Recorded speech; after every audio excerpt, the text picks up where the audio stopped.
La plupart des habitants ont été secourus en barque, d'autres en camion. Certains ont été élitreillés. Beaucoup ont trouvé refuge dans ces centres d'hébergement d'urgence. Au total, au moins 7000 personnes ont été secourues en Louisiane. La peur d'un acte terroriste qui a créé un vent de panique hier soir vers 22h30 à Juan-les-Pins près d'Antibes. Un mouvement de foule a été déclenché par l'explosion de pétards. Près de 45 personnes ont été blessées en courant, effrayées à l'idée qu'un attentat était en train de se produire. Un vidéaste amateur a filmé ces images juste après le mouvement de panique. Des voitures démarrent en trombe. C'est la confusion. Qu'est-ce qui se passe, se demande cet homme. Sur les terrasses, des tables ont été renversées et la vaisselle cassée. Voici il y a quelques jours, parmi ces baigneurs, une femme en burkini. Contraction des mots burqa et bikini, ce vêtement couvre l'intégralité du corps, sauf le visage, les mains et les pieds. Il est interdit dans les piscines et depuis peu sur les plages de 3 communes françaises, dont celle-ci, Villeneuve-Loubet dans les Alpes-Maritimes, pour des raisons d'hygiène et de sécurité, explique le maire. S'identifier dans une sorte d'apartheid vestimentaire, ça n'a pas de sens. Ce n'est pas un arrêté contre la population musulmane, mais bien au contraire, c'est pour la protéger aussi.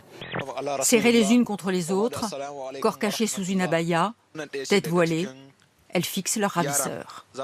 Une posture sous la contrainte, nous ne montrons pas leur visage.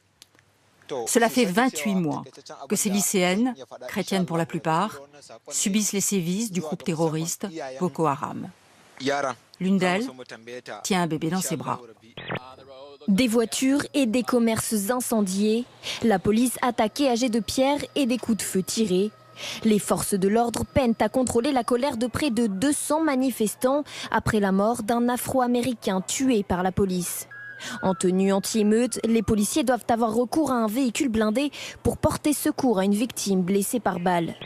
Et puis toujours sur le front des intempéries, en Europe cette fois, les spectaculaires incendies au Portugal continuent.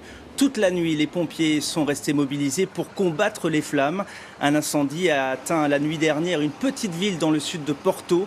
Les pompiers sont appuyés par des bombardiers d'eau. En Irak, les peshmerga kurdes se rapprochent de Mossoul. Appuyés par des frappes aériennes de la coalition menée par les Américains, ils ont mené de nouvelles attaques contre l'État islamique et repris 6 villages autour de Mossoul qu'ils encerclent désormais. Mossoul est la plus grande ville aux mains de Daesh que les djihadistes détiennent depuis juin 2014. 22h25 à Rio, 3h25 en France. C'est parti!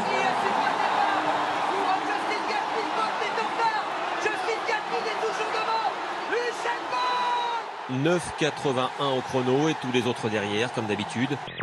Difficile surtout à côté, pour ces vendeurs de rue habitués du quartier, qui se sont transformés en clandestins. Elle est toute fraîche. On n'a pas eu d'accréditation cette année. Ces Jeux Olympiques, c'est pour les étrangers, pas pour les Brésiliens. Des Jeux jugés trop élitistes et une crise économique qui pèse sur les Cariocas. Mais le soir venu, la fête prend tout de même le dessus. L'esprit brésilien, après tout, reste gratuit.